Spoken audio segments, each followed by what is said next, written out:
Our offices serve the entire state of West Virginia.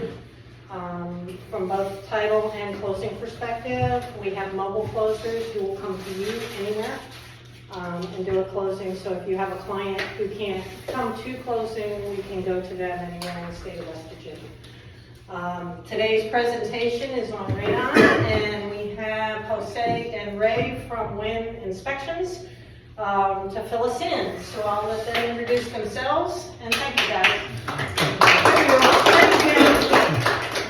Oh, good morning. I hope you enjoyed your meal. My brother and I was telling someone earlier, retired from the military a few years. I did 28 years Air Force, he did 22 Army. So you can imagine the rivalry that we always have. Army and Air Force, but we figured we'd make a business out of it, okay? So we're a national franchise, Win Home Inspection, with over 230 franchises throughout the U.S. Our territory covers between Berkeley Springs all the way down to Loudoun County. We're certified in 3 states, Virginia, West Virginia, and Maryland. Okay, we're certified inspectors in the area. We're home-based out of Charlestown, West Virginia. So we've been in business for over 2 years now, and we see the home inspections coming back. Okay, that's a good thing.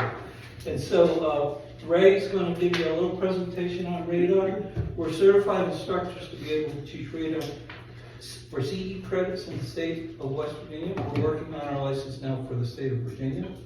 And we're members also of the Blue Ridge Realtors Board. Okay? Any other questions on that? I laid out a slide on your desk. It gives you a little background bio of who we are, what type of inspections we do.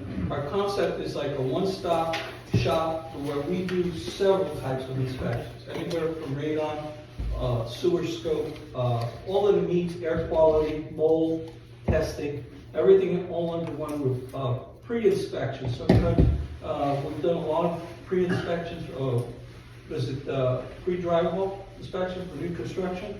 So we're doing that in our community. We're really excited because they're seeing the difference. We have some unique things in our program that we give to your customer. Our Google ratings right now, I always joke around and tell my brother that I work for Google ratings. Okay? And we have good 5-star reviews, and we want to be able to provide that type of service to our community. So you know that our market is working with the realtors, being very sensitive, okay, to the issue and how we present information to the customer, not to be alarmist, but at the same time show them that there isn't anything that can't be fixed. And that's our philosophy, and we work with you in making sure that message gets across to your customer. Okay? With that, I'd like to introduce my brother Ray. Come on over, Ray. The child looks great. I was telling my friend Brenda, she said, "Did you eat something yet?" I said, "No, I was getting nervous before I speak." So I said, I used to jump out of airplanes, and I tell you, you get more nervous speaking in front of a group of people that you never met than you do than jumping out of an airplane. That was easy. This is a little tricky, so bear with me if I get a little nervous. But anyways, this presentation, like my brother Jose said, it's on Radon Basics. We're keeping it real simple. It should last about 15 minutes. Now, also, feel free to ask any questions throughout the presentation. It shouldn't throw me off too bad. All right, so these are the things I'll be covering this morning. The physics of radon. We're also going to be covering health issues, how it gets into a home, how we test, also testing procedures. I'll cover a little bit about the passive and active devices real quickly. I even talk about some protocols, and then the reporting and mitigation, all hopefully within about 15-20 minutes. All right, so what is radon? We all know that radon is an odorless, colorless, tasteless gas. It's radioactive gas, okay? And it's pretty much everywhere in the environment. Where does it come from? Radon comes from deep within the soil. It starts off as uranium, then it decays into radium, and then it turns into radon itself. And then it seeps through the soil if it's porous, like where we're located, and it gets into the home. And it's pretty much not just at home, it's everywhere. Even the outdoors has radon. And I'll cover that on the later slide. So, how does radon break down? When radon starts decaying, it breaks down to 3 elements. We have alpha, beta, and gamma particles that get into the air. Those are obviously radioactive. Okay, but the alpha products are the ones that cause the most damage to the lung tissue. Kind of like you would say asbestos would damage your lung tissue, it sticks in there. So when you inhale, the alpha particles basically, when they're in the environment, they're what they call slow movers. They attach to particles in the air, dust particles or even smoke. And when you inhale, you breathe it in. Some of the radon is exhaled, but a portion of it stays within your lungs. And that's what causes damage to your lung tissue. Okay? Where is radon found in the US? This is an EPA map, by the way, and they break down radon into 3 zones: high, medium, and low. The high area is obviously red, orange is the medium, and the low is the yellow. Normally, if you can see, the yellow is near the coast because the sand, because of the soil is the sand is kind of harder for gas to get through, so it's less susceptible. But up here in the north portion of the United States, you can see that it's actually the high zones. And to bring it a little closer to home, I got a map right off the West Virginia radon program. I work closely with them because they're monitored and we send them reports on a monthly basis. Here in West Virginia, you have Jefferson County, Berkeley, and Morgan County. You can see those are areas that we work in. They're all high zones for radon. So what are the health issues with radon? Well, they say about 21,000 deaths occur due to radon cancer to the lung caused by radon a year. It's 21,000 throughout the United States. Also, radons can be found in millions of homes throughout the United States. These are facts. Radon causes more deaths than drunk drivers, fires, drownings, or even home falls. But you don't hear much about it. Not sure why, but you can see that it is up there with other things that you've heard of MAD, for example, Mothers Against Drunk Driving. There's always campaigns, but you don't hear many radon campaigns, but it actually causes more deaths than all of them. Okay, so how does radon get trapped into your houses? We all know that new construction, the newer homes, are really envelopes. They're designed to be more efficient. So we keep the heat in during the winter time, or the AC inside the house during the summer, right? We want to keep the houses cooler. In order to make them more efficient, they seal them off. They're like an envelope. Well, when the radon gas seeps through the soil, it gets trapped into those homes. And then you begin to breathe. That's where the problem begins. Can radon be found in water? Absolutely. Now, if you have city water, right, local water from the municipality, then they actually aerate the water, it's tested, it's normally safe, right? But when you have a well system, if there's radon on the property, like that home comes up hot for radon, high levels of radon, and you have a well, you might want to consider testing the water because it's obviously going to be possibly in that water also. Something to consider. So with the radon testing of the water, do you test water as well for the radon? Yes. Now, personally, all we do is take samples, and then for that type of water testing, it gets sent to a laboratory, and then it gets tested at the laboratory, and then they send it to us. We do it like overnight. So what kind of remediation did when you get to that? You talk about the Absolutely. Well, the water portion, I'm not a mitigation. That's one thing I'd like to bring up, and I was going to mention it later. We just test. We're not a mitigation company because it would be a conflict of interest if I say, hey, you got radon in your house, and then come here, I can sell you something for $1,500 to take it away. Obviously, that would be like kind of a conflict of interest. So all we do is test, but we do recommend different companies that done radon mitigation. For example, my brother's house, he's actually hired a company to do mitigation at his house. When we started in the business, we did testing at his home. We found out, hey, you had a radon at your house. And we didn't know that until we started testing ourselves. So we kind of subbed that out. So we all know that when it comes to measurements, we use inches and feet to measure distance. Radon is measured in picocurie of air. That's how they measure radon.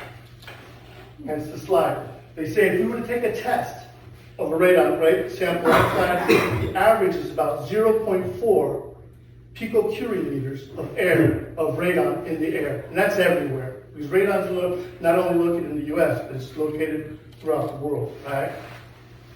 Now, if we were to take samples, they say the average in the US, about 1.3 picocuryliters of radon are found in every home. That's the average. Some homes, I found 0 in a few homes, but also some houses, a lot elevated. But the average throughout the US is about 1.3. So it's normal to have radon. It's just the level, the amount is where it comes a little bit dangerous. Okay, the WHO, which is the World Health Organization, they set a standard, they call it action level. The action level is 2.7 picocuryliters of radon in countries like in Europe. If they find that amount of radon, they recommend, right? They recommend that you do some type of mitigation. US, the EPA recommends 4.0 picocuryliters of radon. That's their action level. Once it hits 4.0, we recommend you do some type of mitigation, call a mitigation company. Anything below that, they say you could not recommend it, but it should be considered. Anything below 2, the house is premature. But anything above 2, then you should consider it, because there is no safe levels of radon. Actually, what it says here is 2 out of every 3 cancers caused by radon are at below the action level, below 4. So it's something to consider. But above 4 is highly recommended by the EPA. All right, to give you an idea, and I'm not knocking smokers, right? Because I used to smoke cigars. I used to, in the military, hang out with the guys, smoke cigars. So I'm not knocking smokers. But if you would, yes. Didn't they want to change it to 2 or above, that they wanted to? 2 or above is, like I say, it should be considered. Right Didn't now, they want to change that at one point? to be honest, I'm not 100% sure. But I know for a fact, and after 2, they say, because there's no safe level. So after 2, they want you to consider it. Above 4, it's recommended that you do mitigation for sure. It's a fail without a doubt. Now, when it comes to smoking, they say if you're a smoker, you're more susceptible to get cancer, especially if there's radon in the environment. So it just makes you even, I think, 9 times more susceptible. Okay. Also, 10 picocuryliters of radon is equivalent to smoking a pack of cigarettes a day. Now, some of us that are non-smokers might say, "Whoa, that's quite a bit." But imagine if, and that's every day, if you have children or grandchildren that are growing up in that house, and it's like equivalent of them smoking a pack of cigarettes a day for 10 years, 15 years. So it's something you might want to, consider. Start early. Start more early. So it's just something to consider. All right, types of testing devices. We have 2 testing devices. This is actually one we utilize. This is what we call a CRM, a continuous radon monitor. It takes a sample of air every hour that it's turned on. And then it gives you the average out to give you that score of how many picocuryliters on average for those time period that it was tested. Then you have what's called, these are the passive devices. You guys are sensitive, so I'm trying to look at it. You got the passive devices, all you can do is open one of these up. You open up, should be 2 of them, so they can make the comparisons. Expose it to the environment, the air, radon in the air, and then this is sent to a laboratory. They have strict protocol for chain of custody, send it to a lab, and within 24 hours, if they receive it, then you can get an answer back. The CRMs are actually usually an instant. As soon as I get here and turn it on, I can tell you how much radon was in that house. Now, when it comes to CRMs, it's really important that they're calibrated. They're calibrated annually, and it's a state requirement. It's even a national requirement. You can lose your license if your system testing someone's house with a system that's not in calibration. So they're really strict about it. On our reports, they'll actually tell you the date of our calibration of our device.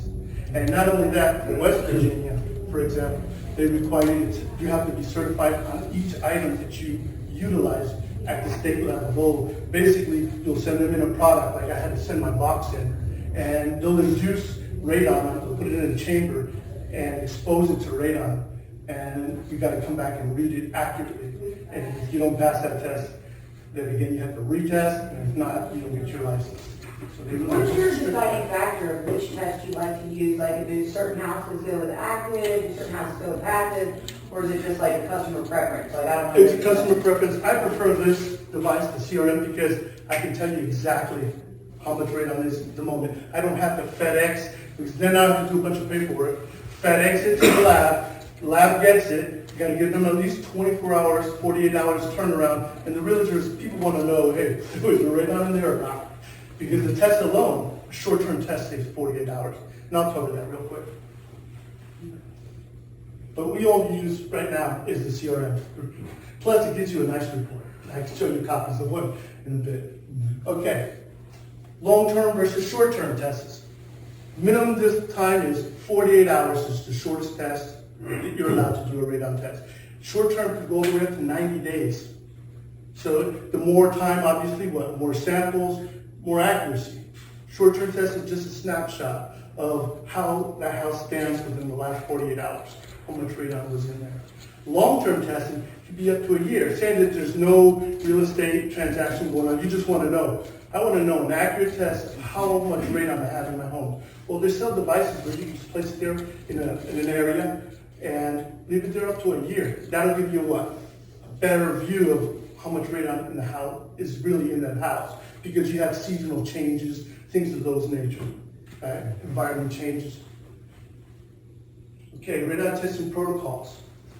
Okay, all individuals must be qualified. In order to utilize these devices, you have to take a national test and be a member of a national organization like the NRPP, which is the National Radon Proficiency Program. And you also have the National Radon Safety Board. If you're not a member of those, the state won't give you your license. And the test is actually pretty tough. I studied like for months to pass that Did test. you guys learn as much on your national test as I did on mine? I'm curious. I'm sure it's the same. You study all this information, and So then how when is you it's easy, but you have to know a bunch of stuff that's, the physics, we had to go, it was like going back to high school, science class. It was really that in depth. Ions and atoms and all that kind of stuff.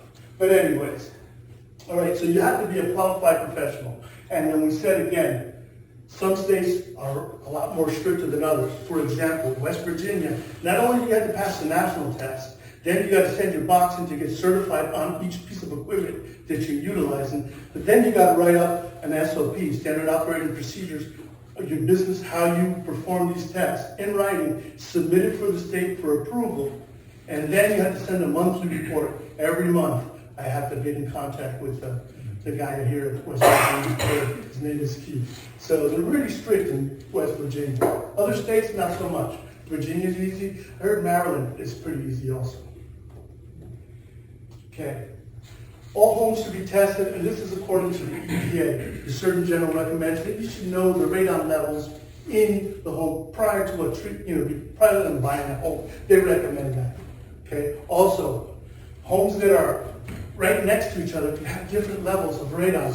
Believe it or not, this building here could be, say, at a 10.0. You go next door, the other building could be at 0 or be at 1. So it varies that much. That's why they recommend that all houses be tested. Across the street can be totally different from one side of the street.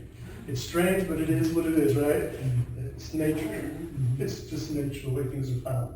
Now, but here's, like my brother mentioned this, and this is something that I really want to hammer in, that no matter how much radon is in a home, it can be fixed. It's fixable with a mitigation system. I seen a house, a friend of mine asked me to test this house. He had 10.0, I think 10.8, and he put a mitigation system into his home. When I went back to test it, it was 0.3. So he brought it down. Plus he had 3 children. His wife was, I think she was a doctor, but not a doctor. She had a doctor's degree, but she was like physical therapy. So she was very, very health conscious person. So they had 3 small children. They really wanted that out of the house, so that's why they tested it. I have a couple questions about the mitigation. Sure. One is there any, they last forever? Mitigation What I'm trying to say, or do you have to get them checked, Every 2 years, they recommend that you retest, even if you have a mitigation system. Okay. I recommend that if you're going to buy a home, even if it has a mitigation system, that you test them, because how do you know it's working? And we'll cover that, actually, I got a slide for you. Okay, great. We'll cover that in a minute. Okay, so the EPA recommends knowing the indoor amounts of radon in your home. We say that even if the house has a mitigation system, it should be tested. And short-term devices, short-term inspections or tests should be conducted for real estate, which is 48 hours, which is the bare minimum. That's the bare minimum. Okay. If the home has been tested, and I think that was your question, if the house has already been tested, they show you, you just want to think of a few questions you should ask yourself. Who tested it? Was the person certified, or was it a do-it-yourself type home test? 2, where did they place the device at? It should be always placed at the lowest level that people that are living. So if say a finished basement, then you place it there. If it's a basement that no one ever goes into, it's just for storage, then you place it at the first level of the house, living room, dining room, gym, away from the kitchen, of course, but in an area that people occupy. Okay. Another thing you need to ask is what type of device did they use? Was it calibrated? Did you use passive or active devices? Was the person certified?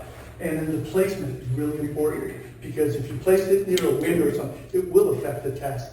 And if someone even moves these devices, they're actually designed to be tamper-proof, so it'll actually affect the test. It'll let you know, hey, this has been tampered with, or someone left the window open. You can tell on these devices they're that accurate if someone opens up a door or leaves the windows open. All right.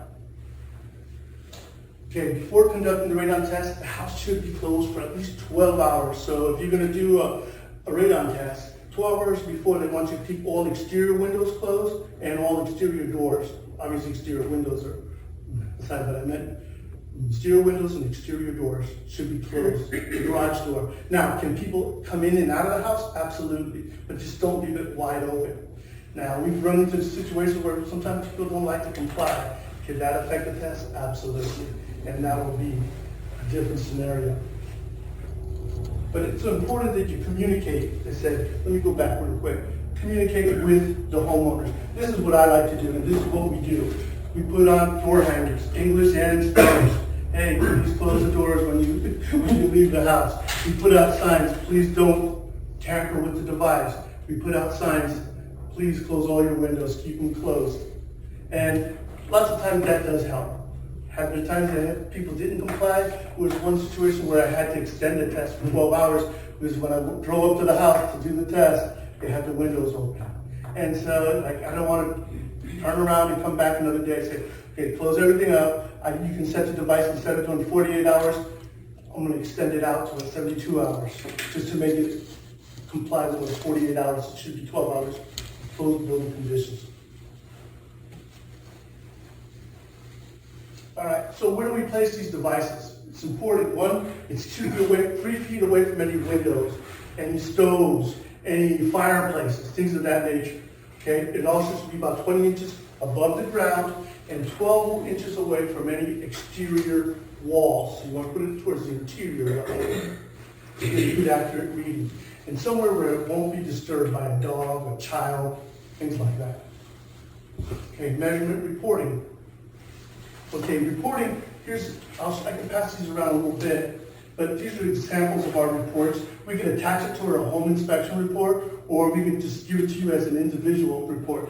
And I'll pass these around, but some of these, our device, they'll give you hour by hour the reading. And that's how we know, for example, if the readings were high at one moment, and then someone swings the window open, you're going to notice a drop in the radon level. And then if they close it back up, you'll see a spike again. So you'll see that dip. That's one way we can tell that the situation, the environment will alter. Okay? So I can pass these around later on for you.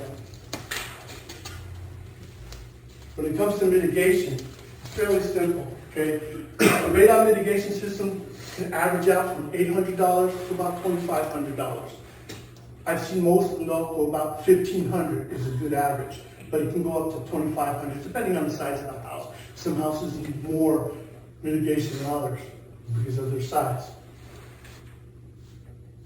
Okay, what does the radon mitigation consist of? Basically, it's just PVC pipe that goes from the roof all the way through to the slab, and it goes underneath the slab. That's where the gas is being trapped, and it seeps its way into the house. Or if they have a crawl space, it'd be under the that liner that we place in the crawl space, right? And vapor barrier. This is what it would look like. The newer homes right now have this passive device. You have passive and active. Passive means it has no fan attached to it, no something, just naturally letting the gas that accumulates underneath the slab, let it go up through the roof line and out of the house.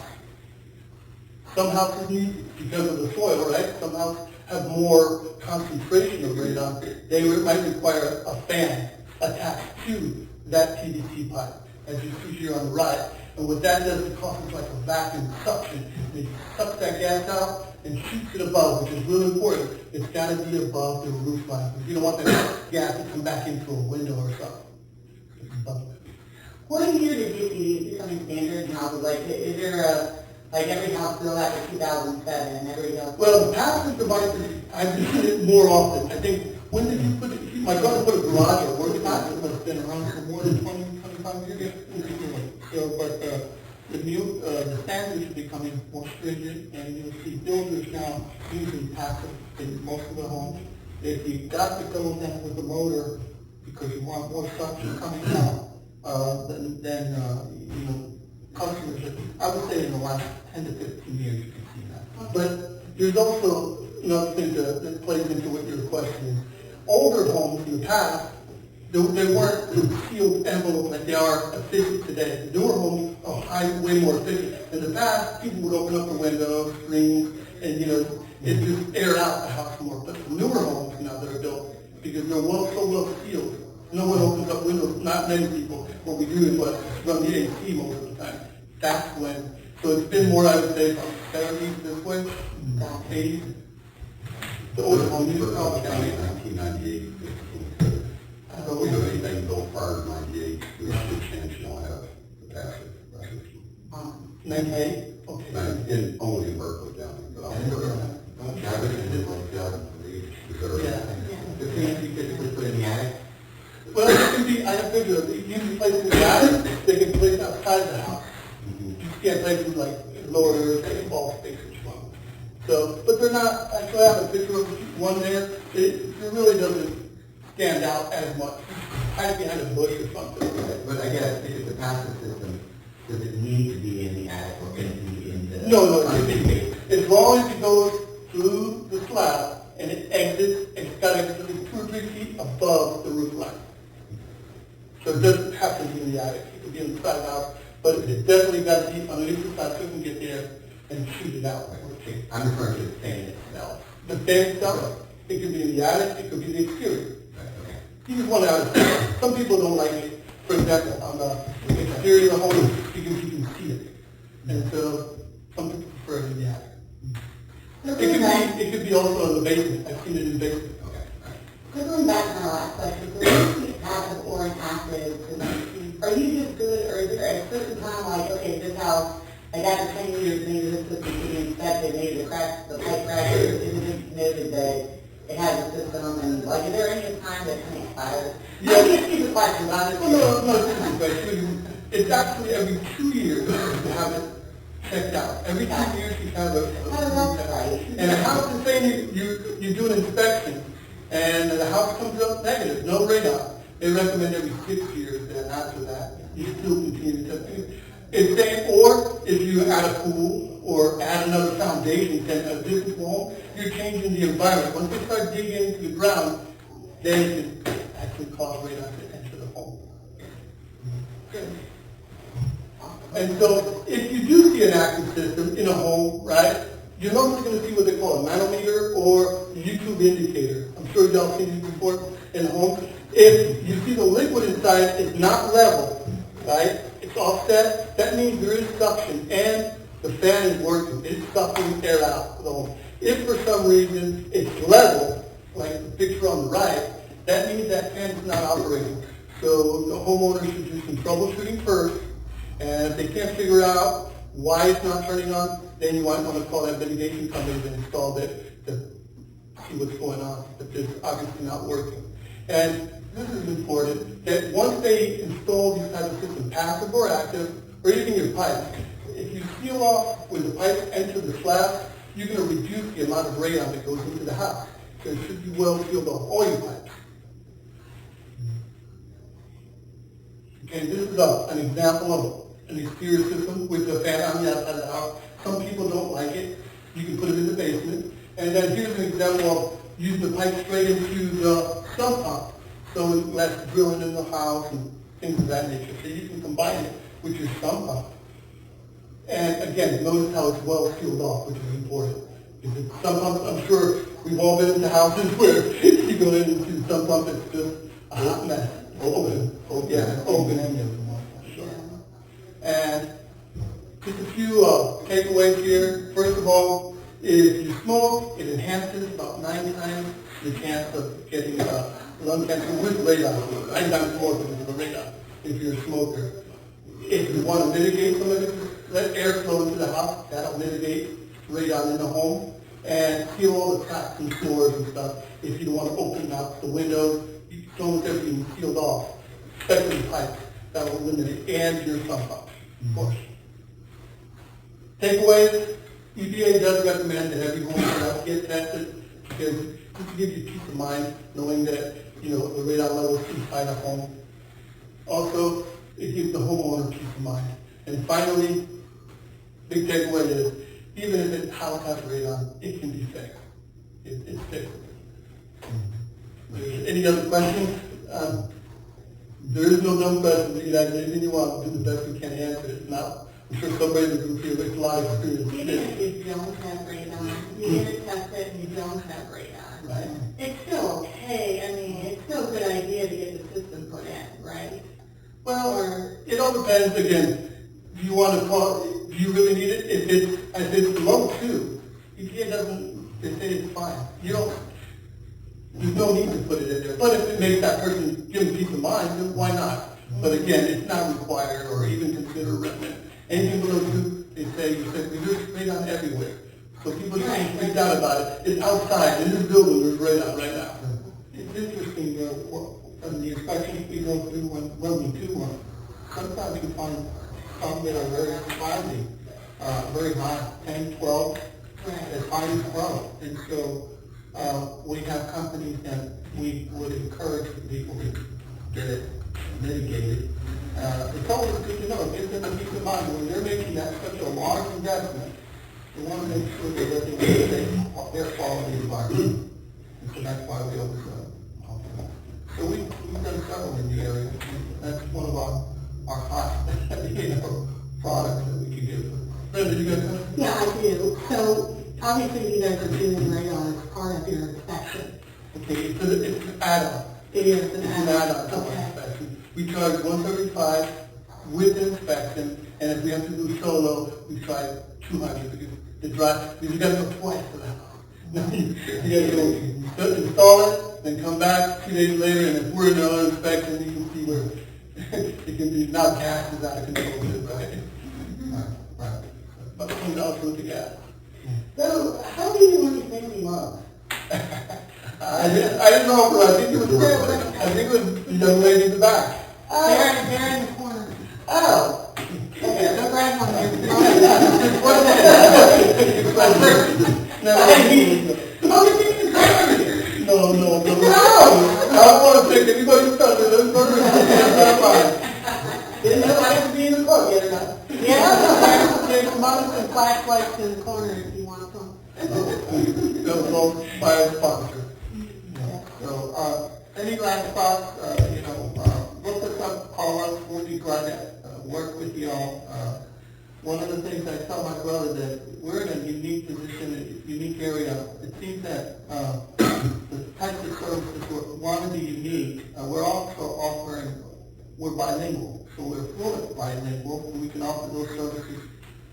Sometimes real estate offices have people that speak the language, but to have an inspector that be able to communicate with your customer and to be able to share, we have literature in Spanish for each Spanish-speaking customers, that's something unique we want to be able to offer our community.